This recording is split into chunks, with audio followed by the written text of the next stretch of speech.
আসসালামু আলাইকুম এভরিওয়ান। আশা করছি সবাই ভালো আছো।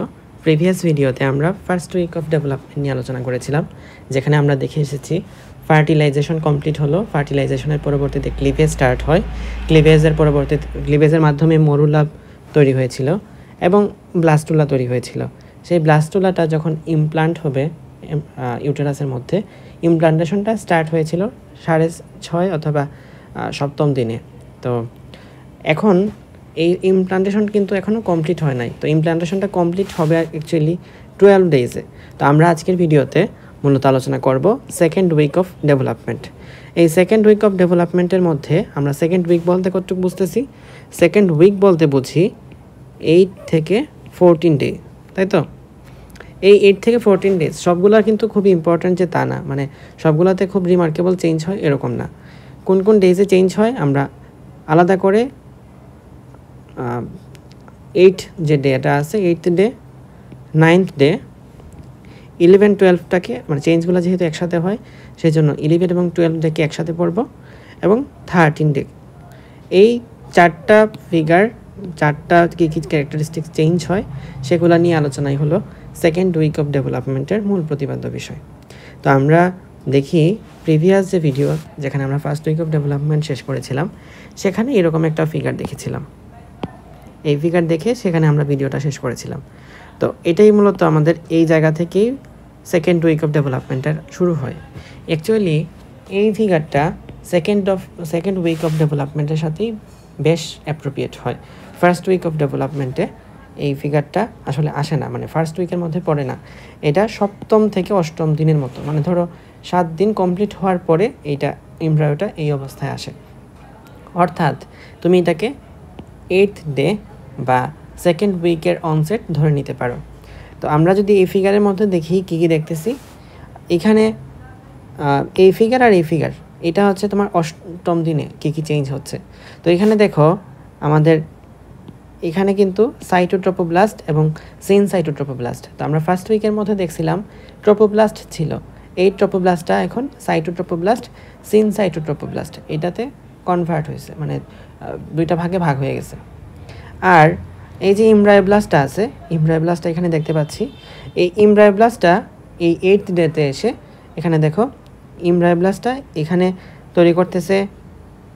এটার নাম হচ্ছে এপিব্লাস্ট নীলটা, আর নিচে যে হলুদটা আছে তার নাম হলো হাইপোব্লাস্ট। তো এই নীলটা আর ভিতরে হলুদটা দুইটা মিলে একসাথে তৈরি করে বাইলেমিনার জার্ম ডিস্ক।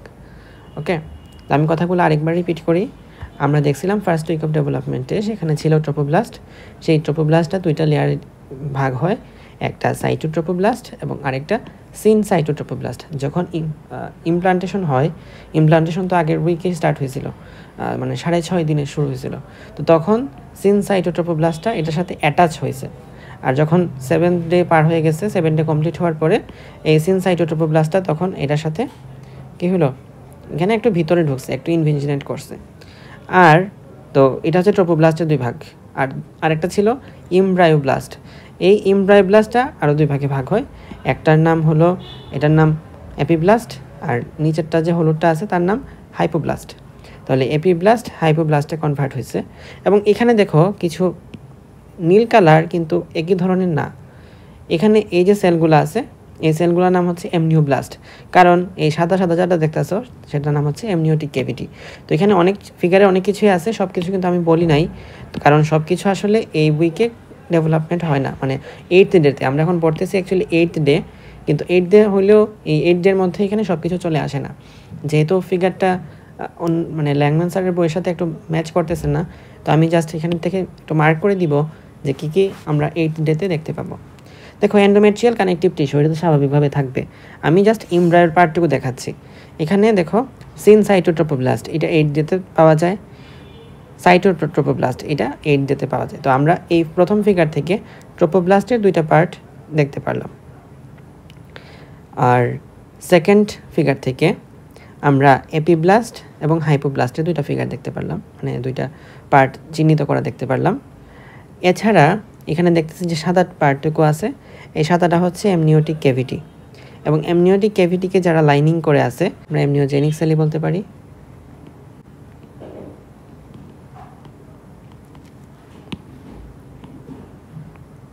ঠিক আছে? তাহলে আমরা এমব্রায়োব্লাস্ট থেকে দেখলাম এপিব্লাস্ট এবং হাইপোব্লাস্ট। এই এপিব্লাস্ট আর হাইপোব্লাস্ট মিলে ফর্ম করে বাইলেমিনার জার্ম ডিস্ক। এপিব্লাস্ট স্বভাবগতভাবে উপরের দিকে থাকবে, হাইপোব্লাস্ট নামের সাথে আমরা মিলাইতে পারতেছি। এপি মানে তো উপরে আর হাইপো মানে নিচে, সুতরাং এপিব্লাস্ট থাকবে উপরের দিকে, হাইপোব্লাস্ট থাকবে নিচের দিকে। দুইটা মিলে তৈরি করবে বাইলেমিনার জার্ম ডিস্ক।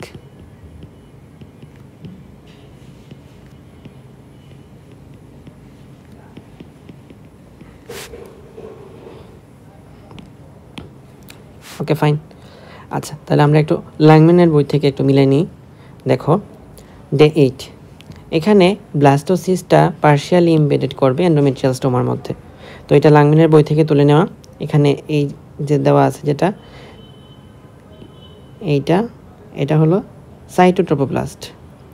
তারপরে এই যে আমাদের এই সেলটা আছে, এখানে নিচের যে সেলটুকু, এই সেলটা হলো এপিব্লাস্ট, হলুদটা হলো হাইপোব্লাস্ট, এবং এদিকে একদম উপরের দিকে যে লাইন করে আছে সেগুলো হচ্ছে এমনিওব্লাস্ট। তারপরে এখানে ব্লাস্টোসিস্ট ক্যাভিটি দেওয়া আছে এটা। যাই হোক, ছবিগুলো খুবই অস্পষ্ট, পরীক্ষার জন্য আসলে বোঝার জন্য আমার আগের যে ছবিটা দিয়েছিলাম এই ছবিটা থাকলেই সবচেয়ে ভালোভাবে বোঝা যায়। তো এখানে এমনিওজেনিক সেল না, যেহেতু আমরা ব্লাস্ট হিসাবে বলতেছি, সো এটা এমনিওব্লাস্ট বলবো।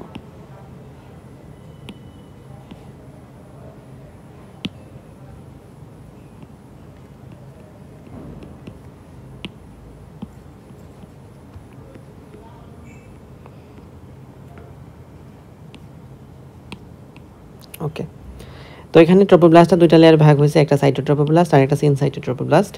এমব্রায়োব্লাস্টটা দুই ভাগে ভাগ হয়েছে, একটা এপিব্লাস্ট আর একটা হাইপোব্লাস্ট। এছাড়া এমনিওটিক ক্যাভিটি অ্যাপিয়ার করছে, যার চারদিকে লাইনিং যারা আছে, লাইনিং করে আছে এমনিওব্লাস্ট। ঠিক আছে, ফাইন। এখন এপিব্লাস্ট থেকে জাস্ট জানার জন্য যে এপিব্লাস্ট একটা কলামনার সেল দিয়ে গঠিত আর হাইপোব্লাস্ট কিউবয়েডাল সেল নিয়ে গঠিত। যেহেতু পরীক্ষায় তোমাকে এটা আঁকতে হবে, সুতরাং এই ফিগারগুলোতে একটু দেখো, এখানে কিন্তু লম্বালম্বি করে আছে, এগুলো কিন্তু কলামনার বোঝা যাচ্ছে। আর যেটা হাইপোব্লাস্ট, সেই হাইপোব্লাস্টটা কিন্তু কিউবয়েডাল, এখানে দেখো কিউবয়েডাল শেপ আছে। মানে ফিগারটা আঁকার সময় যাতে তোমার সূক্ষ্ম ভুল না হয় সেটা অবশ্যই মেনটেন করার চেষ্টা করবা। তারপরে এখানে আর তেমন কিছু নাই, আশা করি ডে 8টা আমরা বুঝতে পারছি। ডে 8-এর সময় এন্ডোমেট্রিয়াল স্টোমাটা ইডেমেটাস এবং হাইলি ভাস্কুলার থাকে। এতক্ষণ পর্যন্ত আমরা যে আলোচনা করলাম সেটা হলো ডে 8 নিয়ে। তো কারো কি আমরা আগে ডে 8-এর এখানে যাই। ডে 8 আমাদের এখানে শেষ হলো, দেন আমরা ডে 9-এ আসলাম। তো কারো কি এতক্ষণ পর্যন্ত মনে হয়েছে কি না যে ডে 8 পর্যন্ত যে আমরা এতগুলো সেল টেল পাচ্ছি, এই সেলগুলো আসলে নিউট্রিশন পায় কীভাবে? এখানে তো নিউট্রিশনের কোনো সোর্স নাই, এমনও না যে ব্লাড ভেসেলগুলো এখানে প্রবেশ করতেছে। আমরা পরবর্তীতে সামনে দেখব যে ইউটেরোপ্লাসেন্টাল সার্কুলেশন সৃষ্টি হচ্ছে, এটা হচ্ছে ডে 11-12-এ। বাট এখন পর্যন্ত কিন্তু কোনো ধরনের ব্লাড সার্কুলেশন সিস্টেম বা এক কথায় কীভাবে ব্লাড সাপ্লাইটা দেওয়া যাবে এই সম্পর্কে কিছু আমরা পড়ি নাই। সুতরাং নিউট্রিশনের কোনো ওয়ে সম্পর্কে এখন আমাদের জানা ছিল না। তো যদি ডে 8 পর্যন্ত বলি, তাহলে ডে 8 পর্যন্ত ইউটেরাসের মধ্যে যে কিছু গ্লাইকোজেন থাকে, ইউটেরাসের মধ্যে বিভিন্ন নিউট্রিশনাল সাবস্টেন্স থাকে, সেগুলো ডিফিউজ হয়ে এমব্রায়োকে নিউট্রিশন প্রদান করে। বাট ডে 8 কমপ্লিট হওয়ার পরে এখন কিন্তু যথেষ্ট পরিমাণে সেল তার বডিতে, মানে তার এই এমব্রায়োটার মধ্যে হয়ে গেছে। সুতরাং এখন আর আগের মতো ইউটেরাসের যে সিক্রেশনগুলো ছিল সেই সিক্রেশন দিয়ে নিউট্রিশনটা মিটবে না। তো এই ক্ষেত্রে যেটা করতে হবে, তার বডিতে কিছু একটা তৈরি করতে হবে যে তাকে নিউট্রিশনটা স্টোর করে রাখে এবং নিউট্রিশনটা তাকে সাপ্লাই দিতে পারে। তো এমনই একটা অর্গান হলো ইয়কসেক। তো এখানে আমরা যেটা তৈরি হবে সেটা হলো প্রিমিটিভ ইয়কসেক। তো আমি ডে 9-এর ক্ষেত্রে কী মানে ক্যারেক্টারিস্টিক চেঞ্জ আসে সেটা দেখব। ইউটেরাইন গ্ল্যান্ড, এন্ডোমেট্রিয়াল ক্যাপিলারি, সেগুলো তো আছেই, এমনিতে থাকে। দেখো সিনসাইটোট্রোপোব্লাস্ট, সেটা দেখিয়ে আসছি ডে 8-এর মধ্যে ছিল। এমনিওনটাও দেখিয়ে আসছি, ডে 8-এর মধ্যে ছিল। এন্ডোমেট্রিয়াল এপিথেলিয়াম, এপিব্লাস্ট, সাইটোট্রোপোব্লাস্ট, হাইপোব্লাস্ট, এগুলো সবই আমরা দেখে এসেছি তৈরি হয়ে আসছে কোথা থেকে? ডে 8-এর মধ্যেই। বাট মজার বিষয় হচ্ছে এখানে যে হাইপোব্লাস্টটা ছিল, এই হাইপোব্লাস্টটা এখন আরও বেশি স্প্রেড হয়ে যাবে। এই হাইপোব্লাস্টটা এখান থেকে এখন স্প্রেড হয়ে যাবে সিনসাইটোট্রোপোব্লাস্টের নিচে। সিনসাইটোট্রোপোব্লাস্টের নিচে একটা লেয়ার তৈরি করবে এই হাইপোব্লাস্টগুলো। দেখো হলুদ থেকে কিন্তু হলুদ আসতেছে, তাহলে যে লেয়ারটা তৈরি করছে তার নাম হলো এক্সোসিলোমিক মেমব্রেন। এবং এই এক্সোসিলোমিক মেমব্রেন এবং উপরে হাইপোব্লাস্ট এদের মাধ্যমে সারাউন্ডেড যে ক্যাভিটি সেই ক্যাভিটির নাম এক্সোসিলোমিক ক্যাভিটি। ফাইন, এখানে আমরা দেখলাম তাহলে এক্সোসিলোমিক মেমব্রেন এবং এক্সোসিলোমিক ক্যাভিটি ফর্মেশন হয়েছে। আমরা এবার এই ফিগারটা তো একটু দেখি। এই ফিগারে নতুন করে আলাদা করে তেমন কিছু যা আছে সেরকম না, আমরা দেখতে পাচ্ছি যা তৈরি হচ্ছে, আমি যা মার্ক করতেছি না তার মানে কিন্তু ওইটা ক্যারেক্টারিস্টিক ফিচার না। যেমন এখানে আমাদের আরও কিছু আছে সিনসাইটোটোপ্লাস্ট, এটা কিন্তু ডে 9-এর ক্যারেক্টারিস্টিক না, এটা ডে 8-এর মধ্যে আছে, ডে 8-এর মধ্যে। অর্থাৎ আমি যেটা যেখানে দেখাচ্ছি সেটা কিন্তু ওই ডে এর জন্য ক্যারেক্টারিস্টিক, এটা খুব ভালোভাবে মনে রাখতে হবে। ফিগারে আছে বলে সেটা যে ডে 8-এর মধ্যে, ডে 9-এর মধ্যে, এটা কিন্তু লাংমিন অনুযায়ী অ্যাকসেপ্টেড হবে না, বা টিচাররা কিন্তু সেটা অ্যাকসেপ্ট করবে না। লাংমিনের বই অনুসারে আমি পড়াচ্ছি, কিন্তু ফিগারগুলো আসলে লাংমিনের মধ্যে অত ভালো করে বোঝা যায় না, সো আমি ফিগারগুলো এখান থেকে ইউজ করছি। এটা গেল। এখান থেকে আলাদা করে পড়ার মতো আছে লেকুনার নেটওয়ার্ক। এখানে দেখতে পাচ্ছি কিছু ব্লাড ভেসেল যুক্ত কিছু লেকুনার ফর্মেশন হয়েছে। এই লেকুনার জন্য এটাকে আমরা বলতেছি লেকুনার লেক টাইপের আর কি, মানে অনেকগুলো লেকুনা এখানে আছে। এই তো এখানে যে এক্সোসিলোমিক ক্যাভিটির কথা বলতেছিলাম, এই এক্সোসিলোমিক ক্যাভিটির আরেক নাম প্রিমিটিভ ইয়কস্যাক।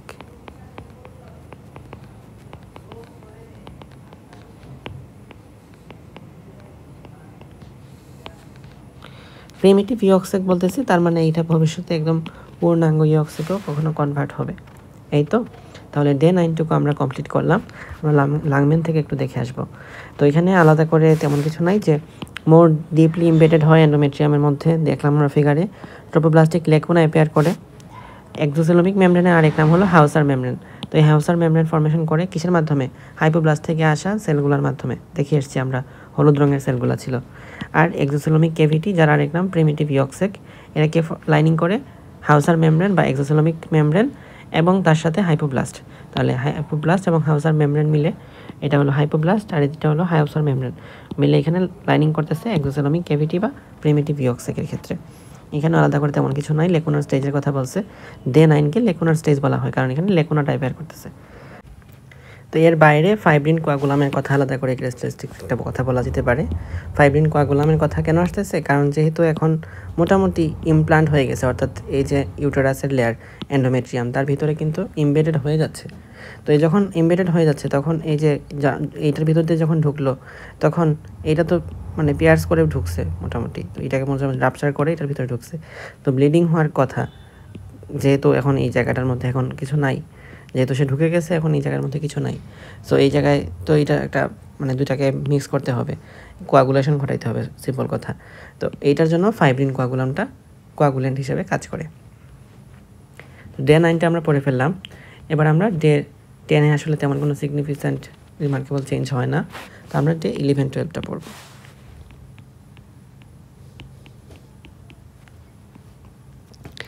ডে 9-এর পরে বা 10-এর পরে 11-12-এ এসে কী কী চেঞ্জ হয় দেখো। Amnion, syncytiotrophoblast, endometrial capillary, lacunar network, epiblast, cytotrophoblast, hypoblast, closing plug, primary umbilical vessel আর ইয়কস্যাক একই কথা। প্রিমিটিভ ইয়কস্যাক এবং প্রাইমারি আম্বিলিক্যাল ভেসেল একই জিনিস। তো এখানে আলাদা করে একটা জিনিস দেখতেছে, সেটা হলো এক্সট্রা এমব্রায়োনিক মেসোডার্ম। এই এক্সট্রা এমব্রায়োনিক মেসোডার্মটা ডে 11-12-এ তৈরি হয়। তো দেখো এক্সট্রা এমব্রায়োনিক মেসোডার্ম কোনটা? আবার এটা ছিল আমাদের কি এক্সোসিলোমিক মেমব্রেন, আর এটা ছিল সাইটোট্রোপোপ্লাস্ট। এই এক্সোসিলোমিক মেমব্রেন, এদিকে আছে এখানে আছে এমনিওব্লাস্ট সেল, এবং এদিকে আছে সাইটোট্রোপোপ্লাস্ট। এই সাইটোট্রোপোপ্লাস্ট এদের মধ্যবর্তী একটা মেসোডার্মাল লেয়ার আসে। এই মেসোডার্মাল লেয়ারটা একটা ক্যাভিটি ক্রিয়েট করে, মানে এটাকে হচ্ছে মেসোডার্মাল যে লেয়ারটা আসে তার নাম হলো এক্সট্রা এমব্রায়োনিক মেসোডার্ম, এবং যে লেয়ারটা যে ক্যাভিটিটা এখানে ক্রিয়েট করে তার নাম হলো এক্সট্রা এমব্রায়োনিক ক্যাভিটি। ঠিক আছে, এক্সট্রা এমব্রায়োনিক ক্যাভিটি। এখন এই এক্সট্রা এমব্রায়োনিক ক্যাভিটির মধ্যে আবার এক্সট্রা এমব্রায়োনিক মেসোডার্ম, যেটা এই মেসোডার্মটা, যেহেতু আমরা এখানে মেসোডার্ম পড়তেছি, তো মেসোডার্মটাই মূলত এখানে ক্যাভিটিটা ফর্ম করতেছে। তো এখানে যে মেসোডার্মটা আছে সেটাকে আমরা আবার দুই ভাগে ভাগ করতে পারি। একটা হলো extra embryonic somatic mesoderm, another one extra embryonic splanchnic mesoderm. Extra embryonic coelom আমরা দেখছি, বাকি সব কিছু এখানে দেখা হয়েছে। তো কুরিওনিক সেক সম্পর্কে আমরা পরে জানবো যখন পিটাল মেমব্রেন পড়ব। আপাতত এক্সট্রা এমব্রিয়নিক সোমাটিক আর স্প্লাঙ্কনিক মেসোডার্ম বলতে আসলে কী বোঝায়, এই ফিগার দেখার আগ পর্যন্ত আমি কোনো দিনই extra embryonic somatic mesoderm, splanchnic mesoderm, এক কথায় আমি এই যে ডে 8 থেকে 13 যে চেঞ্জগুলো ঘটে এই ফিগারগুলো দেখার আগ পর্যন্ত কোনো দিনই বুঝতাম না। স্পেশালি লাংম্যানের ফিগার থেকে আমি কোনো বোঝা আসলে আমার কাছে খুবই দুরূহ ব্যাপার ছিল। তো দেখো এই ফিগারে আশা করি খুব ভালোভাবে বোঝা যাবে। এখানে বইয়ের মধ্যে লাংম্যানের মধ্যে যে কথাটা বলা আছে সেটা হলো এই যে extra embryonic splanchnic mesoderm. Extra embryonic splanchnic mesoderm আমি বলবো তাদেরকে যেটা গঠিত হয় ইয়ক সেকটা, এটা তো আমরা জানি ইয়ক সেক, প্রিমিটিভ ইয়ক সেক। এই ইয়ক সেকটাকে যে লাইনিং করে থাকে, অর্থাৎ এই যে স্পেসটুকু আছে, এই যে জায়গাটুকু, এটা বেশি বড় হয়ে গেছে, এই যে জায়গাটুকু আছে, এই জায়গাটুকু, এটা হচ্ছে ইয়ক সেককে লাইনিং করে থাকে। আর ইয়ক সেককে যে লাইনিং করে থাকে এই মেসোডার্মটার নাম এক্সট্রা এমব্রিয়নিক মেসোডার্মের যে পার্টটুকু, সেই পার্টটুকুর নাম এক্সট্রা এমব্রিয়নিক স্প্লাঙ্কনিক মেসোডার্ম। আর এর বাইরে মেসোডার্মের বাকি যে পার্টটুকু আছে এটাকে বলা হয় এক্সট্রা এমব্রিয়নিক সোমাটিক মেসোডার্ম। তাহলে স্প্লাঙ্কনিকটা বোঝা গেল ইয়ক সেকের লাইনিং, আর এটা ছাড়া বাকি যতটুকু আছে সেটা হলো extra embryonic somatic mesoderm. Day 11-12 কিছু নতুন নতুন জিনিস আসছে। একটা নাম হলো এক্সট্রা এমব্রিয়নিক মেসোডার্ম। এই মেসোডার্মটা আসলে কই থেকে আসছে, এখানে দেখো এটা ছিল আমাদের কি প্রিমিটিভ ইয়ক সেক। এই ইয়ক সেক থেকে মূলত এক্সট্রা এমব্রিয়নিক মেসোডার্মটা আসে সেলগুলা। তারপরে এই এক্সট্রা এমব্রিয়নিক মেসোডার্মটা আবার এক্সট্রা এমব্রিয়নিক মেসোডার্মটা দুই ভাগে ভাগ হয়, একটা সোমাটিক আর একটা স্প্লাঙ্কনিক। এর মধ্যে স্প্লাঙ্কনিকটা হলো ইয়ক সেকের লাইনিং করে থাকে, আর সোমাটিকটা হলো এটা ছাড়া বাকি যা কিছু আছে সবার ক্ষেত্রে। আর এখানে যে ক্যাভিটিটা দেখতেছি তার নাম কুরিওনিক ক্যাভিটি অথবা এক্সট্রা এমব্রিয়নিক ক্যাভিটি। তো এই ছিল আমাদের ডে 11-12 সম্পর্কে। আমরা একটু ল্যাংম্যান থেকেও দেখে আসি। বলা আছে যে এখানে ডে 12 যখন হয়ে যায়, ডে 12-এর মধ্যে ব্লাস্টোসিসটা কমপ্লিট হয়ে যায়। ফাইন। তারপরে ইউটেরোপ্লাসেন্টাল সার্কুলেশন এখানে এস্টাবলিশ হয়। তো এটা খুবই ইম্পর্টেন্ট বিষয় যে ইউটেরোপ্লাসেন্টাল সার্কুলেশন কখন এস্টাবলিশ হয়। এখানে ইউটেরোপ্লাসেন্টাল সার্কুলেশন এস্টাবলিশ হয় এই ডে 11-12 এসে, স্পেশালি ডে 12 এসে। আর ইমপ্লান্টেশনও কমপ্লিট হয়ে যায় এখানে। এক্সট্রা এমব্রিয়নিক মেসোডার্মে পেয়ার করে, যেটা ভাগ হয়ে যায় সোমাটোপ্লোরিক মেসোডার্ম এবং স্প্লাঙ্কনোপ্লোরিক মেসোডার্মের মধ্যে। তো এটাই ছিল আমাদের ডে 11-12 সম্পর্কে। এবার আমরা ডে 13-এ জাম্প করব। ওকে, তো এখন আমরা যে ফিগারটা দেখতে পাচ্ছি সেটা হলো ডে 13, যার মধ্য দিয়ে আমাদের সেকেন্ড উইক অফ ডেভেলপমেন্টটা শেষ হবে। তো দেখো আমরা যখন ডে 11-12 পড়ছি সেখানেও extra embryonic somatic mesoderm, splanchnic mesoderm সম্পর্কে দেখে এসেছি। প্রাইমারি আম্বিলিকাল ভেসেল বা প্রিমিটিভ ইয়ক সেক, এটা হলো এটা। কুরিওনিক সেক হচ্ছে আমরা পরবর্তীতে যখন ফিটাল মেমব্রেন পড়ব তখন দেখব। এন্ডোমেট্রিয়াম, আচ্ছা এখানে কয়েকটা জিনিস আছে, প্রাইমারি কুরিওনিক ভিলাই পরে বলছি। তো একদম শুরুতে যে কাজটা হয় সেটা হলো এখানে আমরা প্রাইমারি ইয়ক সেক দেখতেছিলাম। এই প্রাইমারি ইয়ক সেকটা ফর্মেশন কবে হয়েছিল? ফর্মেশন হয়ে গেছিলো ডে 9-এ। এখন এই প্রাইমারি ইয়ক সেকটা যথেষ্ট বড় ছিল। এখন এটার মধ্যে আবার দুই পার্ট হয়ে যাবে। মূলত এই অংশটুকু পারসিস্ট করবে আর এই অংশটুকু অনেকটা ভেনিশ হয়ে যাবে। তো এখানে দেখো এই অংশটুকু পারসিস্ট করলো এবং এটা কিন্তু প্রিমিটিভ ইয়ক সেক থেকে তুলনামূলক ছোট। এটাকে আমরা বলতেছি সেকেন্ডারি ইয়ক সেক, সেকেন্ডারি আম্বিলিক্যাল ভেসেল বা সেকেন্ডারি ইয়ক সেক। এবং এটা আসলে আম্বিলিক্যাল ভেসেল নামে পরিচিত না, পরীক্ষায় আসলে সেকেন্ডারি ইয়ক সেকই বলবা পরীক্ষায়। আর এটার নাম, এটা হচ্ছে এক্সোসিলোমিক সিস্ট বলা হয়, বা এক কথায় এটা তো আমরা জানি যে এক্সোসিলোমিক ক্যাভিটি ছিল। এক্সোসিলোমিক ক্যাভিটির আরেক নামই তো আমাদের প্রিমিটিভ ইয়ক সেক। তো এক্সোসিলোমিক ক্যাভিটির মধ্যে একটা অংশ চলে গেল সেকেন্ডারি ইয়ক সেকের মধ্যে, আর বাকি যে অংশগুলো থাকলো সেটা তেমন কোনো কিছু না। এটা দেখো অনেকটা ভ্যানিশ হয়ে যাবে শেষ পর্যন্ত। এটা হলো remnant of primary umbilical vessel বা রেমনেন্ট অফ প্রিমিটিভ ইয়ক সেক। এটার নাম হবে এক্সোসিলোমিক সিস্ট। ফাইন, তাহলে আমরা এখানে নতুন করে কি দেখলাম? নতুন করে দেখতে পেলাম secondary yolk sac, remnant of primary umbilical vessel বা প্রাইমারি ইয়ক সেক বা প্রিমিটিভ ইয়ক সেক। দেন তারপরে এক্সট্রা এমব্রিয়নিক সোমাটিক মেসোডার্ম, এগুলো দেখা হয়েছে। ওকে, এরপরে আমরা যে জিনিসটা দেখব সেটা হলো এক্সট্রা এমব্রায়োনিক সিলুম বা এক্সট্রা এমব্রায়োনিক ক্যাভিটি। সিলুম বা ক্যাভিটি এক কথায় বললে এক্সট্রা এমব্রায়োনিক, এটা হচ্ছে কোরিওনিক ক্যাভিটিও বলা যায়। আচ্ছা ঠিক আছে, এটা সিলুমের জায়গায় সিলুম রাখি, কোরিওনিক ক্যাভিটি বলতে পারি।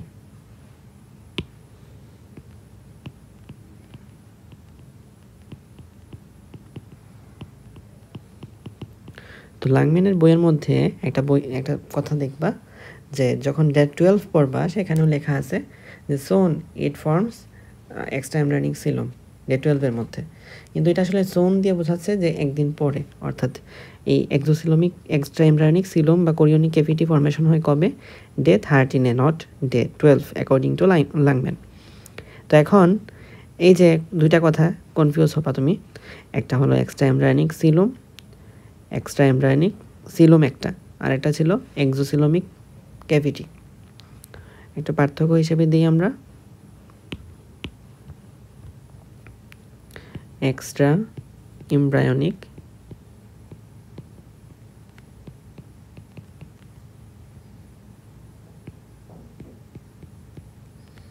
Versus exocoelomic cavity. তো এখানে কি হইতে পারে খেয়াল করে দেখো, এক্সট্রা এমব্রায়োনিক সিলুম আছে, অর্থাৎ এটা হচ্ছে এমব্রায়োর বাইরে। তো আমরা আসলে এমব্রায়ো বলতে কতটুকু বোঝাই, এই পার্টটুকু এটা, এবং এমব্রায়ো প্রপার হচ্ছে এটা, ঠিক আছে? এমব্রায়ো প্রপার মানে এইটা, এটাও কিন্তু এক্সট্রা এমব্রায়োনিকই। তাহলে এমব্রায়ো প্রপার মানে এটা, এবং এর বাইরে যা কিছু আছে সেটা হলো এক্সট্রা এমব্রায়োনিক। সুতরাং এটা এক্সট্রা এমব্রায়োনিক বুঝতে আমার কোনো অসুবিধা নাই। বাকি থাকলো সিলুম। সিলুম তাকেই বলা হয় যে একটা ফ্লুইড ফিল্ড স্পেস যেটা মেসোডার্ম দিয়ে লাইনিং করা থাকে। তো এখানে দেখো, এটা আশেপাশে যা আছে সব কিছু কি মেসোডার্ম দিয়ে লাইনিং করা না?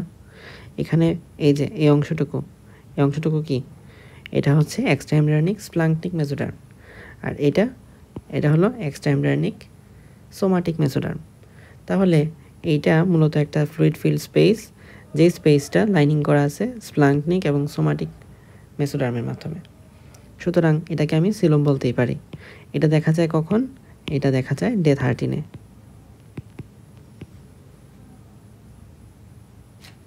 আর এক্সোসিলোমিক ক্যাভিটি এটা দেখা যায় ডে 9-এর মধ্যে, যেটা আমরা বলছি, যেটাকে আমরা প্রিমিটিভ ইয়কসেক বলে থাকি। এটাকে আমরা প্রিমিটিভ ইয়কসেকও বলে থাকি।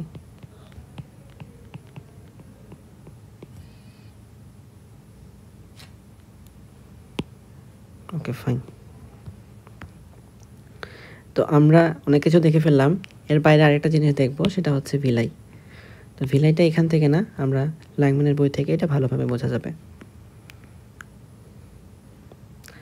ডে 13 এখানে যেটা ফর্মেশন হয়েছে এক্সট্রা এমব্রায়োনিক ক্যাভিটি বা কোরিওনিক ক্যাভিটি ফর্মেশন হয়েছে। তো এই যে এক্সট্রা এমব্রায়োনিক ক্যাভিটি বা কোরিওনিক ক্যাভিটি, এটা কিন্তু সব জায়গাতেই আছে, কিন্তু একটা জায়গার মধ্যে নাই, সেটা হচ্ছে কানেক্টিং স্টক। এই কানেক্টিং স্টকের কথা মনে রাখবা, যেটা পরবর্তীতে আম্বিলিকাল কর্ডে কনভার্ট হবে আফটার ডেভেলপমেন্ট। আচ্ছা, তাহলে কানেক্টিং স্টক ছাড়া সব জায়গাতেই connecting it to it by connecting stalk, অর্থাৎ কানেক্টিং স্টক ছাড়া যত জায়গা আছে সব জায়গাতেই এক্সট্রা এমব্রায়োনিক ক্যাভিটিটা থাকে। Conversion of primary into secondary yolk sac, হ্যাঁ এটা আমরা দেখলাম যে সেকেন্ডারি ইয়কসেকটা তৈরি হয় আর কিছু এক্সোসিলোমিক সিস্টে কনভার্ট হয়। এর বাইরে আছে প্রাইমারি ভিলাই। তো প্রাইমারি ভিলাইটা ফর্মেশন হয়ে যায় এই লেভেলে এসেই। প্রাইমারি লেভেলে আসলে মানে এই প্রাইমারি ভিলাইতে আসলে জিনিসটা কি?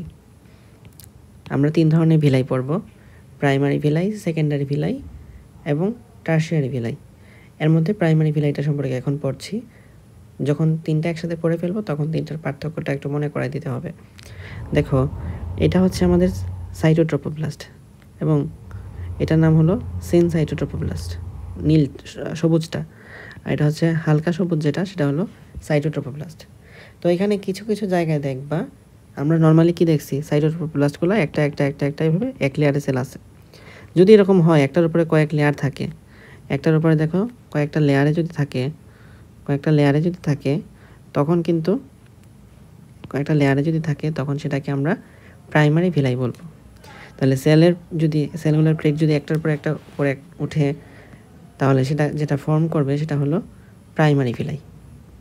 আশা করছি প্রাইমারি ভিলাই সম্পর্কে একটু কথা হলো জানা গেছে। যখন আমরা আলাদা করে primary villi, secondary villi, tertiary villi পড়বো, তখন জিনিসটা 100% ক্লিয়ার হবে বলে বিশ্বাস করি। তাহলে ডে 13 পর্যন্ত আসলে একটু কী ছিল আমরা একটু ফার্স্ট রিকল করব। ডে 8-এর মধ্যে অ্যাকচুয়ালি কী ঘটছে। ডে 8-এর মধ্যে ট্রোপোব্লাস্ট এবং সাইটোট্রোপোব্লাস্ট হয়ে গেছে এবং অ্যামনিওটিক ক্যাভিটি অ্যাপিয়ার করছে। এর নিচে থাকে এপিব্লাস্ট, অর্থাৎ অ্যামনিওটিক ক্যাভিটি যেটা, সেটার রুফ আর ফ্লোরকে গঠন করে। এর নিচে যেহেতু এপিব্লাস্ট থাকে, সুতরাং অ্যামনিওটিক ক্যাভিটির রুফ ফর্মেশন করে এপিব্লাস্ট, আর ফ্লোর ফর্মেশন করে এপিব্লাস্ট, আর রুফ ফর্মেশন করে অ্যামনিওব্লাস্ট।